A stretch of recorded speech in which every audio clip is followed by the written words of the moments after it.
हमारे अंदर एक चीज़ बिल्ट है कि हमें क्यूरियोसिटी बहुत होती है, तो हम जाके सर्च करते हैं, हम कहते हैं चलो इसके बारे में किसी से पूछते हैं चल के। तो हम जैसे कि उसके करीबी दोस्तों से पूछते हैं, हम जाके उसके अगर हमारी कोई फैमिली में इन टच है तो हम उससे जाके पूछ लेते हैं कि सुनो हमने ये सुना है, तो ये कुछ है, मतलब इस तरह से वाली चीज़ है। सो मतलब लगता क्या है ये बहुत ही कोई इंटरेस्टिंग है, बहुत, जिससे हम कहते हैं ना इसको जूसी गॉसिप चीज़, ठीक है ना। अभी हमने सिर्फ तजस्सुस किया, अभी हमारे अंदर एक क्यूरियोसिटी हुई, हमने जाके पूछी है बात। अब हम सोचेंगे इसमें क्या हर्ज है, मतलब हम किसी से पूछ रहे हैं, लेकिन बिलीव मी तब 99% की वो तजस्सुस है जो कि आपको गीबत की तरफ लेके जाएगा, बिकॉज आपको पता लग गई है कोई बात, हाँ देखा मैंने बिल्कुल सही सोचा था, तो एक आपके अंदर एक बिला वजह का आपको एक एरोगेंस आपको मिल गई है कि आपके अंदर ये चीज़ आ गई, तो एक और नया फैक्टर आ गया है। तो आपको तजस्सुस हुआ, आपने जाके किसी से बात की, एंड देन फिर आपके पास ही जो इन्फॉर्मेशन आ गई, तो you will not let that person be at peace, तो आप जाके किसी और को बताएंगे। तुम्हें पता है उसके बारे में नहीं सुना था, और फिर पता है उसके उस मतलब मैंने ये कन्फर्मेशन दी है, मुझे तो ये एविडेंस है मेरे पास, so this is the thing. तो ये गीबत से अल्लाह ताला रोक रहे हैं हमें, ठीक है। और ये जो 3 स्टेप प्रोसेस है ज़न, ये आप याद कर लें, ज़न, तजस्सुस और फिर गीबा। So this is the very toxic thing to do in a household, और ये आपको वर्क प्लेस में मिलेगा, आपको अपनी फैमिली के फंक्शन में मिलेगा, आपको अपने घर में मिलेगा, आप घर में आपको दोस्तों के फ्रेंड्स ग्रुप में मिलेगा, आपको हर जगह मिलेगा लिटरली, आपको यूनिवर्सिटीज़ में, और जहाँ पर 3 लोग मिलके बैठ रहे हैं तो वो बात तो फिर ऐसा करता है। रसूलुल्लाह सल्लल्लाहु अलैहि वसल्लम की इसलिए सेइंग है कि स्पीक गुड और रिमेन साइलेंट, यानी कि आप अच्छी बात करें या फिर खामोश रहें। तो अब मैं आपको इसकी एग्जाम्पल जो आगे हमारे कंटिन्यू कर रहे हैं गीबत से रिलेटेड, अल्लाह ताला ने एक बहुत ही एक एग्जाम्पल, एक सिनेरियो सेट किया है जो कि हमें बहुत डिस्टर्बिंग और बहुत डिस्गस्टिंग लग सकता है सिनेरियो, लेकिन ये एग्जाम्पल इतनी ग्राफिक है कि हमें इसको सोचने की ज़रूरत है। Like why don't we just ponder upon this, क्या तुम में से कोई ये पसंद करेगा कि वो अपने मरे हुए भाई का गोश्त खाए?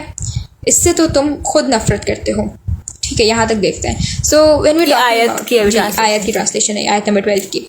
सो व्हेन वी टॉक अबाउट कि क्या तुम में से कोई ये पसंद करेगा, जो अल्लाह ताला फरमा रहे हैं, ये नहीं कि तुम्हें इससे नफरत होगी, आगे फरमाया हुआ आयत के, लेकिन नहीं, अल्लाह ताला ने फरमाया क्या तुम में से कोई ये पसंद करेगा, so that can indicate that तुम्हें ऑलरेडी ये चीज़ पसंद है, यानी कि तुम इसको नफरत नहीं करते, because you love to gossip, don't you.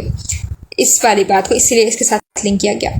तो फिर अल्लाह ताला ने फरमाया कि वो अपने मरे हुए भाई का गोश्त खाए। सो लाइक इससे ज़्यादा कुछ डिस्गस्टिंग हो सकता है कोई इंसान सबसे पहले मरा हुआ कुछ खाए, ठीक है, dead flash. How can you consume a dead flash, यानी कि अगर कुछ लोग फॉर एग्जांपल उनको मजबूरी में, जैसे कि बहुत रेयर सिनेरियोज होते हैं, एरोप्लेन में आउट ऑफ फूड हो गया, आउट ऑफ शॉर्ट, मतलब we have this some cases कि एरोप्लेन्स में out of, and then they have to eat the dead food, maybe dead animal का food, there is I don't know उनके पास कैसे arrangement होती है, but ऐसा होता है।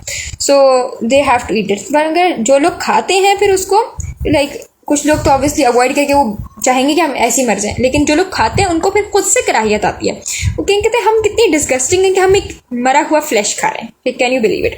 उसके बाद फिर हम देखते हैं आगे क्या है कि ऐसे शख्स से हम खुद नफरत कर रहे हैं जो कि खा रहा है, ठीक है ना। तो अगर अल्लाह ताला ये एग्जाम्पल सेट कर रहे हैं तो इसका ये मतलब है कि जो गीबत कर रहा है वो खुद खा रही है ऐसा गोश्त।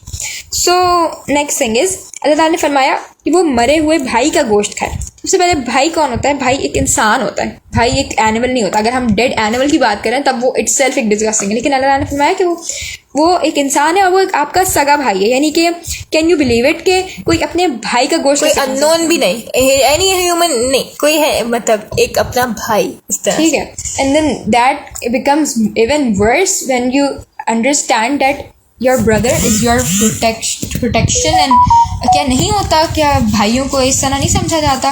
भाई एक प्रोटेक्शन, और आप अपने प्रोटेक्शन को ही आप अपने हाथों से खुद खा रहे हैं, तो सोचें कि कोई आप भी उसका मरा हुआ गोश्त, जी सोचें कि कोई आपको किस नज़र से देखेगा कि ये जब आप देख रहे होंगे ना, तो और उस डेड ब्रदर को इसका कोई नुकसान नहीं हो रहा, यानी कि वो डेड है, उसकी रूह अल्लाह ताला के पास है, उसको फ़र्क नहीं पड़ रहा, लेकिन आपको फ़र्क पड़ रहा है, बिकॉज क्या आपको लगता है आपकी हेल्थ कॉम्प्रोमाइज हो रही है? आपको लगता है कि क्या आप डेड फ्लैश खाने के बाद आप सही रहेंगे? No, that's not the case. So this is the extreme intensity of this parable in the Quran. So अल्लाह ताला फरमाता है कि तुम इससे खुद नफरत करते हो, यानी कि अल्लाह ने बता दिया, लेकिन मतलब मैं कहती हूँ कि इस पैराबल को एक्सप्लेनेशन, इसकी एक्सप्लेनेशन सुनने के बाद कोई कह नहीं सकता कि या it's not a problem for me.